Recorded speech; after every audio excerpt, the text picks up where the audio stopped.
নমস্কার, কেমন আছো সবাই? লুসি পায়েল লাইফস্টাইল আরও একটি ভ্লগে তোমাদের অনেক অনেক স্বাগত জানাই। ছোটদের ভালোবাসা এবং বড়দের প্রণাম জানিয়ে আমি সকাল সকাল আমার ব্লগটা শুরু করে দিলাম।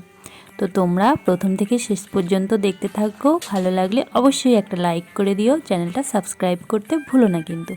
তো চলো, সকাল থেকেই আমি কাজ শুরু করে দিয়েছি। সকালের বাসি পাট আজকে তোমাদের সাথে শেয়ার করব। সকালে ঝাঁটপাট দিয়ে বাসি কাপড় ছেড়ে আমাদের প্রথম কাজ হচ্ছে ঠাকুরে জল দেওয়া। চৌকাটে জল দিয়ে তারপরে ঠাকুরের যে স্থানগুলো ভালো একটা কাপড়কে ভিজিয়ে মুছে দিতে হয়। তারপরে ধূপ দিয়ে শাঁখ বাজাতে হয়। মাটির হলে সেইখানে নাতা দিয়ে দিতে হয়, সান হলে মুছে দিতে হয়, ধুয়ে দিতে হয়। এইরকমই আমাদের নিয়ম। তো তোমরা প্রথম থেকে শেষ পর্যন্ত দেখতে থাকো।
এইখানে সকালের বাসি যে বাসনগুলো মাজতে বসে গেছি।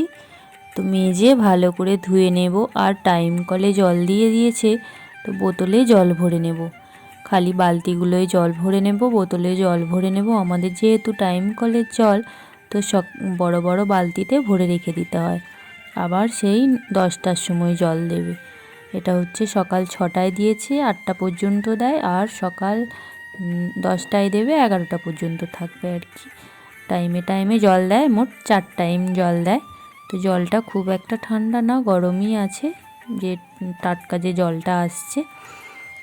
কাপড় কেচে নিয়ে বাসন ধুয়ে জল ভরে নিয়ে অন্য কাজে যাব। এবার বেশি কাজ করলে কোমরের যন্ত্রণা হয়। তো এত কাজ করছি দেখে পায়েল কিন্তু আমাকে বকাবকি করছে। আর ওই দিক থেকে পায়েলের বাবা শুনেও সেও বকাবকি করছে, একবারে কেন এত কাজ করছো। এত কাজ করার পরেও কিন্তু ঘরগুলো সব ফাঁদে ভর্তি হয়ে গেছে। আর নিচেগুলো তো ধুলো তো আছেই, তবু অনেক দিন মোছা হয়নি। যেই থেকে বন্যা হয়েছে তারপর থেকে মোছাও হয়নি, কিচ্ছু না। বাড়িতে মিস্ত্রি লেগেছিল, তো সেই থেকে পরিষ্কার করা হয়নি। সেই জন্য আজ সকাল সকাল পরিষ্কার করতে চলে এসেছি। আগের দিনে রান্না করতে করতে ফাঁদগুলো ঝেড়ে নিয়েছিলাম। তো আজকে নিচে যে নোংরাগুলো পড়েছিল সেগুলো ঝাড় দিয়ে একদম ছাদ থেকে শুরু করে নিচে পর্যন্ত ঝাড়পাট দিয়ে পরিষ্কার করতে লেগেছি। বাসি পাট সেরে নেবার পরেই 2টো আলু সিদ্ধ করে নিয়েছি মুড়ি খাওয়ার জন্য। তারপরেই এইখানে কাজে লেগে গেছি। এইখানে কাজ করতে করতে আবার পায়েলকে মুড়ি মাখিয়ে দিয়েও চলে আসছি। এখানে তো ধুলোর কাজ হচ্ছে, যেহেতু ধুলোর কাজ ওকে আসতে বারণ করছে, ও সেই চলেই আসে। বাড়িতে যে নতুন ছাদটা হলো, তার যে মিস্ত্রি লেগেছিল, তারপর থেকে আর কি ঝাড়া পরিষ্কার করাই হয়নি। জ্বালনপত্র নানা রকম জিনিসপত্র সব এলোমেলোভাবে রয়েছে, ভালো করে গুছিয়ে পরিষ্কার করে নিতে থাকি। আর তোমরা প্রথম থেকে শেষ পর্যন্ত ভিডিওটা দেখতে থাকো। তো জ্বালনপত্র তো তোমাদের দাদাভাই সব কেটে সাইজ করে রেখে গেছে, তোমাদেরকে তো আগে দেখিয়েছি। জ্বালনগুলো বাঁশগুলো বার করে বাইরে যে ছাদটা হয়েছে সেই ছাদের এক পাশে রেখে দেবো। এখানে রাখা রয়েছে, তখন ঠিক করে উঠতে পারিনি যে কোথায় রাখবো। তো মানে সরিয়ে দিলে এখানটা দেখতেও ভালো লাগবে। রাখা রয়েছে তো কীরকম একটু কেমন মতো লাগছে আর কি। তো তোমরা দেখতে থাকো, আমি ঘরদরগুলো ভালো করে ঝাড় দিয়ে পরিষ্কার করব।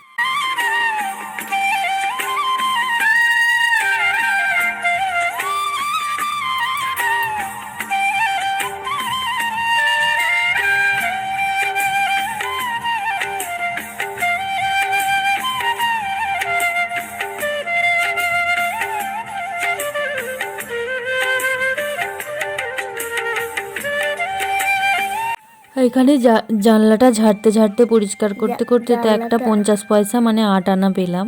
তো এই পয়সাটা আর মানে আমাদের বাড়িতে আর দেখতে পাওয়া যায় না, খুব কমই দেখতে পাওয়া যায়। 50 পয়সা, 4 আনা, 20 পয়সা এইগুলো পেলে মানে স্মৃতি হিসাবে রেখে দেওয়ার জিনিস আর কি। এখন পেলে আমি গুছিয়ে রেখে দিই। তো সেই জন্যই তোমাদেরকে দেখালাম। এই দেখো একটা 50 পয়সা পেয়েছি। তো আমি যেই এত কাজ করছি, একদিনে উপর থেকে নিচে পর্যন্ত ঝাঁট দিয়ে পরিষ্কার করে তারপরে আবার মুছবো। তো এটাই ভগবানের অশেষ কৃপা যে এই কাজগুলো আমি একদিনে করতে পেরেছি। তারপর আমার শরীর ভালো ছিল, সবটা ভগবানেরই আশীর্বাদ। আজ থেকে 1 বছর আগে আমি এত কাজ করতাম আর ভারী ভুরি কিছু চাগাতাম আর করতাম তখন আমার কোমরের যন্ত্রণা হতো, হাতে পায়ের ভীষণ যন্ত্রণা হতো। তো সেই ব্যাধি থেকে এখন আমি মুক্তি পেয়েছি, সেই জন্যই এত কাজ আমি করতে পারছি। এটা আমাদের উপরের যে ঘরটা আছে, সেই ঘরটা এখন রেডি হয়নি। জানলা মানে গ্রিলগুলো লাগানো হয়েছে কিন্তু তার পাল্লাগুলো হয়নি। এটা নিচে জানালা ছিল, আগের জানালা, তো সেটা এনে বসিয়ে দেওয়া হয়েছে, ওই জন্য ওর পাল্লা আরে রেডি রয়েছে। নিচের দুয়ারটা যেহেতু পার্টিশান দেওয়া হয়েছে, তো জানালাটা বড় ছিল, সেই জন্য জানালাটা খুলতে হয়েছে। সেই জানালাটা এনে ওপরে লাগিয়ে দিয়েছি। তো এখন পরিষ্কার পরিচ্ছন্ন করে রাখি। এবার থেকে ভেবে রেখেছি যে মানে 2 দিন 4 দিন ছাড়াই পরিষ্কার করতে হবে, নাহলে এত ভীষণ নোংরা হয়ে যাচ্ছে যে একদম বিরক্ত। কোথাও পাইলট স্কুল পড়ার চাপ থাকে, তো সেই জন্যই আর কি করে উঠতে পারছি না। তো এখন তো স্কুল পড়াশোনার চাপটা নেই বলে এত কিছুই করে। এখানে আমার ঝাড়া পোঁছা হয়ে গেছে, এরপর মুছে নেব। তো ভালো করে মুছে নিয়েছি, চলো তোমাদেরকে দেখিয়ে দিই কীরকম হয়েছে। তো দেখো, দেখে বলো কেমন লাগছে। আগে কীরকম লাগতো তোমরা ভিডিওগুলো দেখে আসবে, আর এখন কীরকম লাগছে তো তোমরা কমেন্টে বলতে ভুলো না কিন্তু। তো অবশ্যই বলো যে এবার সুন্দর লাগছে, এখনটা সুন্দর লাগছে না আগেরটা সুন্দর লাগছিল। সিঁড়ি টিড়ি সব মুছে নিয়ে জল দিয়ে দিয়েছে কলে, স্নান করে তারপরে এখন রান্না চাপিয়ে দিয়েছি। ওপরে উনানে ভাত চাপিয়ে দিয়েছি, আর এইখানে তাড়াহুড়োর মধ্যে আনাজ কেটেছি। করলা, আলু, বেগুন দিয়ে একটা ঝাল, বেগুন ভাজা আর ডাল, ডিম ভাজা। প্রচুর কাজের চাপ ছিল, তাড়াহুড়ো করে, তো সেই জন্য করলাটা আলাদাভাবে করে নিচ্ছি। ডিম ভাজা হবে আর ডাল, ভাতটা এখানে করলা, আলু, বেগুন সব কিছুই একসঙ্গে কাটা হয়ে গেছে। আলাদা আলাদা করে নিয়ে করলাগুলো তো আলাদা করে ছকে নিতেই হবে, নইলে সবজি প্রচণ্ড তেতো হয়ে যাবে। বেগুন, শিমগুলো একটু একটু করে ছকে নেব, আর বেগুন ভাজারটা তো আলাদা করে ভাজার জন্য নুন হলুদ মাখিয়ে দিচ্ছি, দিয়ে আস্তে আস্তে ভেজে নেব। তো এখানে রান্না বান্না করে নিই, তারপরে খাওয়া দাওয়া করে নেব। খাওয়া দাওয়ার ভিডিও আর করা হয়নি। তো আজকের মতো ভিডিওটা এখানেই শেষ করছি। সবাই ভালো থাকবে, সুস্থ থাকবে, সাবধানে থাকবে, আর ভিডিওটা প্রথম থেকে শেষ পর্যন্ত দেখবে। আবারও আসছি নতুন কোনো ভিডিও নিয়ে। তো ততক্ষণ নমস্কার।